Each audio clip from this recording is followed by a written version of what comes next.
Yo, what's up fanbase, it's your boy Blaze Hollow coming at you with an old what if. This is going to be What If Blaze Had Unlimited Blade Works Part 3. And I know that a lot of you thought that this series was dead, but I do not let any of my series die, so continue to love and support this video, especially those who are Symbiont fans, because I know that a lot of you are going to be leaving comments for me about that series. But here's something I'll do for you because I'm feeling charitable. If this video reaches 2,000 likes, I will actually rebirth the Symbiont series for you and bring it back. So with all that said, please start that intro. Kiss your head when you cried for me. Hold your hand while the pain was over. Keep you warm by the roaring sea. You meant the world to me.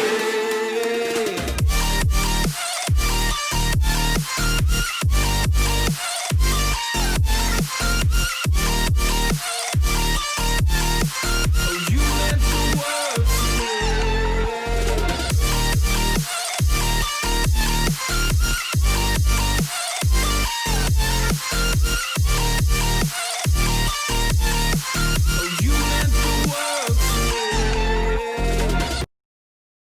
I will also not be doing a recap, so if you want to know what happened in the previous parts, please go watch the previous videos for me, please. Blaze picked up the arm and started to wrap it in a cloth that he kept within his sleeve. As he finally got it fully wrapped, he opened the door only to be surprised by the shocked faces of Endeavor and Shoto. Endeavor was finally able to compose himself as he noticed the object that was wrapped underneath Blaze's arm. Is that the treasure of my family in your arms right there? Blaze had a blank expression on his face as he was kind of annoyed by the stupid question. Yes, you would think that's obvious unless you can tell me there's something else in that room. Endeavor then stepped forward trying to grab the object from Blaze as he was actually surprised as he saw the young boy toss the object into the air. As short swords appear out of nowhere, then Blaze pushes Endeavor up against the wall, stabbing both blades into the wall right around his neck as Blaze catches the object as it was about to fall down. Sorry to be rude and keep you pinned like that, but your ancestor told me to give this to Shota and let her decide who inherits his power. It could either be someone within the family or someone that she really trusts. Shota was completely surprised by her ancestor's actions. Wait, my ancestor chose me to be the one who decides to get his insane power? Blaze just hands her the arm of the darkness flame. Yeah, it's kind of a downer for me because I was hoping to copy it, but your ancestor said if I even tried, the original flame will consume me within its darkness. Shota was actually very grateful that she held on to the wrapping and then got curious on what was inside, but when she saw that it was a severed arm, she actually started to freak out and scream at the top of her lungs. Why the heck is there a severed arm in there? Are you actually trying to kill us? As she dropped the arm of the darkness flame onto the ground, Endeavor finally grabbed onto the two daggers and melted them with his flames. So you were actually able to bring the family treasure out of that room. Now that I have it, I can actually access this amazing power and become a better hero than I ever was before. Blaze started to chuckle as soon as he heard Endeavor's statement. I wouldn't try that if I were you. Only Shoto gets to decide who gets to inherit that amazing power, and I don't think she's going to pick you after all the things that you put her through. Endeavor was annoyed as he actually went to grab the arm, but only to be repelled by a small dome of flames that were covered in darkness. What the hell is this? I thought the room was the only thing keeping it safe, so how is it still able to produce so much power even though the true ancestor has been dead for over hundreds of years? Blaze was amused by Endeavor's lack of knowledge about his own family's treasure. I was expecting a lot more from the number 2 hero, but you should know that your ancestor was using a power that was never his own. It was something that he would call upon from the demon world. It was a very special flame that was called the Dragon of the Darkness Flame, allowing him to summon a demonic dragon. That usually can be called upon those who love to fight with demonic aura that can kind of bring them in. It's like bait, but it's only used by those who love to fight. Shota was finally able to compose herself. Wait, you're talking about demons in other worlds like you know something. Can you please explain more to me on how you know so much? Blaze was kind of getting annoyed that he was being questioned for everything as he started to think this is why everyone in his department starts smoking at a young age. Well, I have multiple reasons on how I know everything that I do, but you actually know one of them. I was able to analyze the artifact, but only the historical records part about it, so I could tell you everything about your ancestor, even the tragedies that he was forced to go through and the good people who risked their life to help him. Shota was actually starting to cheer up as she got down on her knees to pick up the arm, seeing that she can go through the flames without getting hurt as she wrapped it back up and stood right back up in front of Blaze. Can you please tell me everything that you know? Blaze started to walk down the corridor, passing Shota and Endeavor. I could, but I'm not going to. I got places to be and things to do. Besides, I wasn't being paid for this job. I was only asked to figure out what the object was, and I did. If you have any more questions, you could always try to follow me, but where I'm going is a place that nobody is safe. Shota rushed after Blaze while she was holding onto the arm of the darkness flame. Wait, you're heading to the lawless zone. I want to go with you. If I help you recover some artifacts that you want, could you give me information about my ancestor? Blaze just stopped in his tracks as he started to think to himself that she took the bait way too easily. You do know that the lawless zone is filled with creatures that usually can never be described, and filled with mass murderers ready to kill you from any district that you come from. Even the best armed guards and pro heroes try to avoid going to this area as much as possible. Even though the lawless zone is known as the gateway to all the other territories, people still label it as the gateway of hell, so I will ask you this one last time, are you sure you want to come with me there? Shota was about to answer, but Endeavor actually cut her off as he caught up to the both of them, placing his hand on Blaze's shoulder and gripping it really tight. Listen here, boy, you're going to tell me all the information that you have, because if you don't, I will make sure that you regret it. You're trying to leave with family secrets that don't belong to you. In a way, you're actually breaking the law. Blaze could no longer hold back his laughter as he grabbed onto Endeavor's hand, making sure to give it a tight squeeze until Endeavor let go of him. Alright, let me explain a few things to you. First off, I'm within my right to know everything that I've learned here today because your daughter hired me. Second, you should know that I'm a lot more powerful than you because I've been to the lawless zone more times than you could probably imagine, so you should back off before you actually get hurt. Endeavor was surprised by the young boy's strength, not even being able to tell what his power truly was. What is your quirk? You seem to be able to make knives, but you're also super strong and have great reflexes. All except for the knives, you actually remind me of somebody. Blaze let go of Endeavor as he started to walk down the corridor again. My quirk is known as Unlimited Blade Works, and how it works is none of your business, and what I do with it is also none of your business. Now, since my job is done, I can finally leave this house. Endeavor was about to ask him some more questions, but before he could do anything else, Blaze and Shota both disappeared out of thin air, leaving Endeavor dumbfounded as Blaze gave Shota a card telling them where to meet and what time as he actually hurried out the door. Shota hurried upstairs so she could start packing her bags as we cut over to Blaze whistling a happy tune down the street. It truly is a treat knowing that such a rare artifact is soon to be within my grasp, but I have to be careful or else it will end up blowing up in my face. Now all I have to do is get home and pack and make sure that I get it done quickly so I don't leave my team waiting much longer. Blaze rushed to the rooftops as he jumped across the building trying to get home as quickly as possible. Upon getting there, he hears the sound of plastic hitting against metal knives. He then sees his mother in the kitchen preparing dinner. As he walks by, he then notices that she's actually making a couple of bento boxes. Welcome home, son. Seeing that you're not in an angry mood, it must have been something that you were actually really happy to find. Blaze started to grin ear to ear. It was the arm of the darkness flame, a once-in-a-lifetime treasure to find, and I truly have a chance to get my hands on it if I play my cards right. His mother was actually completely surprised, thinking that such a rare treasure would show its face in the quirk section so easily to them. Well, isn't that great? Now I have to make sure to go out there and find something just as valuable. I can't have my own son showing me up. Blaze just starts laughing, amused by his mother's words. Good luck with that. The stuff that I just found out is probably so historically valuable that I will never be able to find something just as good. His mother just looked at him very proud, knowing that he was in it for the historical value, not because of all the power that I could give him. Either way, I'm proud of you. I'm almost done with the bento boxes that I'm making for you and your friends, but I also have a couple of gifts for you since you've been working so hard at the museum lately. Blaze was hoping that his mother was actually going to be giving him a raise on his paycheck. Oh really? What is it? His mother then smiled as she dried her hands and went into her bedroom, coming back out with 3 unique boxes that came in many different sizes. As she laid them out on the table, she then stepped back, wanting Blaze to open them himself. Blaze was confused a little bit, but when he went over to the table, he grabbed the medium-sized box from the center of the other 2 objects. Upon opening the box, he was surprised to see 2 vials, which was very carefully padded within the box. After taking a closer look at the vials, he actually noticed that there's an eyeball floating inside of it, which had a red pupil with black commas rolling around it. Oh my god, they really do exist. His mother was overjoyed seeing the shocked look on his face. Yes, these eyes go by many names. Some call it the copy eyes, while others call it the illusion eye, but everybody who knows the truth call them the Sharingan. I wanted these to be a special gift to you, since I know that you don't need the eyeballs implanted into your body. You can actually just incorporate them into your eyes using your unlimited blade work. But now, not only will you be able to copy history, you will actually become living history. By studying the techniques and fighting styles of other people and other nations, you'll be able to record everything within your own body and mind. Blaze was massively impressed as he placed a finger on each one of the vials and started analyzing them as he took a deep breath and closed his eyes. Once he opened his eyes again, he realized he was in a completely different location with a bunch of people staring at him who looked like they could be ninjas. Blaze was confused as he thought that this was completely different than what he's usually dealing with, as a man with black hair came out wearing a black robe with red clouds all over it stepped forward. You have inherited a great legacy, one that can be only giving you great hope or great despair. The eyes that you are inherited are cursed but could also be a great blessing. It just depends on what's within your heart. But no matter what, you are now an Uchiha. Welcome to the family, and use your eyes with pride. Blaze was about to say something as he accidentally blinked, waking up in reality. All of this new information is so hard to believe. I hope that my friend will actually be able to help fill in some of the blanks, because I'm actually going crazy just thinking about it. His mother just stood there smiling as she knew that her gift was evolving her son. I'm glad that you learned something, but you still have 2 more gifts to open, so don't forget that you're also on a time schedule. You don't want to leave your team waiting for you. So try not to get caught up in the nostalgia, or else you'll lose time and upset them, so hurry up and open the other 2 while I go pack your bag. His mother then left the room as she went upstairs to go get his bag ready, while Blaze stared at the table wondering which box he should be opening up next. He then decides to open the box on the right, revealing that it is filled with chains. As he takes it out of the box, he realizes that the chains have 5 different endings with a ring on them, showing that it goes all over his hand. Blaze then put on the chains, realizing that each one of them had a special charm at the end of it. One of them was a cross, the other one was a syringe. As he looked at the middle one, he realized that it was a ball on a chain. The next one that he looked at looked like a jagged fishing hook, while another one looked like a blade, while the last one looked like it was in the shape of a small dagger. So this is the infamous Emperor chain, known to be able to do things only people could dream of. I must truly ask my mother on how she finds these things when I struggle just to find the bare minimum of artifacts. He started to analyze the chains. When he blinked for a second, realizing he was waking up in a dark landscape. As the entire place was covered in chains all around them, the only thing that he could realize that was different was a blonde boy staring at him with his red eyes. You know, taking on these chains means that you will end up dying for your beliefs. Are you sure you want to end up taking a weapon that could end up killing you? Blaze was surprised. Usually the spirits of these weapons greet him and allow him to use their power, or they try to kill him, forcing him to make a deal with them. But this was the first time that someone actually was trying to warn him about the weapon, which kind of made Blaze scared to use it, but he knew that he needed the power to continue to move forward. My beliefs are something that I could never go back on, because if I did, I truly believe I should die. So yeah, I'm willing to die as long as this tool is actually able to help me go forward. The mysterious boy just smiled as his red eyes turned blue. Then I wish you good luck and become the emperor of your own destiny. Blaze blinked as he reawakened himself in front of the family table at his house, as he realized he was a little bit shaken by the last encounter with the spiritual world. He was a little bit hesitant, not really wanting to open the next box that he had left on the table, but he didn't want to be rude to his mother as he started to open it. What he found inside was a small pole that looked like it was completely made out of stone, but Blaze didn't really understand what it was because he's not used to this kind of weaponry. As he glided his hand over the stone surface, he realized that it was completely smooth and that both ends were completely blunt. Blaze then went to go try to pick it up out of the box, but realized he couldn't because the thing felt like it weighed over 1,000,000 tons. So he decided to do the next best thing and start analyzing, but once he started doing the process, he could feel the weight of the weapon started to come down upon him. Once he blinked, he came across a person that had brown spiky hair and baggy jeans with a black leather armor style clothing with some kind of silver halo going around his forehead. So you're the one who is trying to use Yui. I have to say I commend you for your bravery, but what makes you think you have the right to touch the weapon of the Monkey King? Blaze just smiles, thinking that his mother really knows how to get him into sticky situations. To be honest, I didn't know that the staff was actually the weapon of the Monkey King. I was just trying to get it out of the box and analyze what it was. But if I did know, I would have actually gotten down on my knees and started praying. Monkey King started laughing in amusement. He couldn't tell if Blaze was being serious or making fun of him. Well then, how are you going to be able to prove to me that you are worthy of wielding my legendary staff? Blaze tries to think of ways to please the Monkey King. As he went through his vast knowledge, he then realized that the Monkey King always enjoyed a good fight. As much as it pained him, he knew that he had to do this one way or the other. Why don't the both of us have a battle right here and now in the mindscape? If I defeat you, you allow me to use your sacred treasure. Monkey King started to get really excited, knowing that he's going to get to fight after so long. And what do I get if you lose? Blaze was trying to think of what could be a worthy prize for the Monkey King as he started to realize what he had to say. If I lose, I will allow you to have my body. I know with your ability to be able to possess me, which will allow you to reincarnate, giving you another chance to go find all those great fights that you've been waiting for out there in the great world. Monkey King was actually shocked seeing that the boy was willing to sacrifice his own life so easily without hesitation. I accept, just know that I will not be going easy on you. He then got into a fighting stance, leaving his signature staff right behind him like he wasn't going to be using it in this fight. Blaze thought long and hard about what he should do in the situation, as he actually thought he should use it as a learning experience. As he activates his new shotgun gun, allowing him to have an intense agony feeling in his eyes as he starts to change them. Blood then drips from his eyelids as he looks over at the Monkey King. I only have myself to blame. My body still hasn't processed the new ability, but since I'll be fighting you, I'm going to need every advantage that I can get a hold of. Monkey King just starts chuckling again as he changes his stance, getting ready for the fight that's about to begin. You are definitely a rare breed. Not many people are willing to try out new tricks in the middle of a battle that is for their life. You're either extremely confident in your skills, or do you just truly underestimate me? Blaze took a deep breath as he started to wipe away the blood trails that are coming out from underneath his eyelids. Believe it or not, Monkey King, I actually have a ton of respect for you. Not only are you living history, but you were someone who stood against oppression, going against the world and even God, just so you could stand by your own motto. I kinda wish I could get behind something like that, but I just can't in my certain situation. Both of them finally stopped talking as they charged at each other, going blow for blow, but what surprised them is that they were able to copy each other perfectly. But the Monkey King then quickly adjusted his strategy as he gave a roundhouse kick to Blaze's face, sending him flying across the mindscape. Blaze then did a couple of flips as he started to roll around on the ground trying to compose himself. The Monkey King just stood there as he placed one of his hands on his chin, trying to think about how this boy was able to mimic him so well. Well, I will give you this. With a few quick blows, I was able to realize that you've been learning from me. Is it because of those eyes? And if so, I'm quite curious on how they do that. Blaze didn't answer the question as he charged at the Monkey King again, going for a downwards kick, only for it to be caught by the Monkey King one-handed. I don't think I should be giving away my secret, since technically we're enemies right now. The Monkey King just tossed the leg that he caught up into the air as he did a spiral kick right onto Blaze's chest, sending him flying once again. You're definitely entertaining, but I have to say you're still so many years before you can actually go toe-to-toe with me, so I hope you look forward to dying today. Blaze was trying to catch his breath as he actually stumbled onto his feet and summoned Yurimaru. I think I'm done playing hand-to-hand. It's time for me to show you what I can do with my own weapons. Monkey King just yawns as he holds out his hand for Yui to shrink down into a regular bow staff in his hand. Your sword seems interesting, but I still like my weapon better. The both of them just charge at one another, letting their weapons clash as it seemed like they were both into a stalemate as sparks were continuously flying at one another. Blaze tries to plant his feet, trying to move forward, only for the Monkey King to step back and swing his bow staff right behind his back and then thrust it right into Blaze's chest. But at the same time, Blaze activates the second stage of Yurimaru, hitting the Monkey King right in the chest, sending the both of them flying, leaving a 10-foot gap between the both of them, dropping to their knees. You are a lot more entertaining than I thought. I think that we should end our fight here and I will allow you to use my staff, but in exchange you have to do something for me. Blaze was insanely out of breath as his vision was completely blurry, forcing him to go back into his normal eyes. You have my attention, Monkey King, so I will listen to whatever it is you have to say. Monkey King put down his staff as he sat down right in front of his opponent. You have to go out into the world and find my 3 other treasures. Only then will we have a rematch at full power, so we don't have to say we were holding back. I'll have all my my tools and you'll have some new tricks up your sleeve. Sounds pretty fair if I do say so myself, don't you agree? Blaze felt relief knowing that he actually was going to be able to delay this fight for a while because he knew that if it were to continue, he was going to lose everything. You know what? I'll take you up on that offer. It sounds amazing to put on my legend that I actually beat the Monkey King at full strength instead of beating him while he was handicapped. The Monkey King then picked up his bow staff from behind him as he placed it in his flat palm right in front of Blaze like he was ready to give it to him. Make sure to wield it with pride. Yui is a weapon that can literally help you destroy gods if you're not careful. Blaze grabbed onto the staff, but as soon as he did so, he ended up blinking and then waking up in the real world as all of his energy left him and he fell over in pain. I shouldn't have charged in there blindly. Since he was the Monkey King, he already knew that he was more powerful than me to begin with. His mother finally comes downstairs after finishing preparing his backpack, only to see him on the floor as she runs over to him concerned. Oh my god, I knew that they would be difficult to wield, but I didn't think that the spirits would do this to you. Blaze just sat up as he was leaning up against the wall trying to get support from it. Technically, two of them were very peaceful. It was the last one that kicked my ass because I got arrogant. Going up against the Monkey King, it truly shows that he is a powerful person that you shouldn't mess with if you don't have to. His mother started to get concerned, thinking that her son will start to have doubts in his capability. Then what are you going to do? Are you calling off your excursion to the lawless zone? Blaze just started to laugh like a madman. No, if anything, this makes me want to go there even more. I'm just going to rest my body for 10 minutes and then I'm going to head out. But now me and my team are going to be put through even more training than I originally intended for us to go through. But that's where I'm going to end it off this time, guys. If you want to see more, make sure to leave a comment down below and make sure that this video hits 2,000 likes if you also want to see me revive Symbiont. But with all that said, I'm out now, guys. Peace.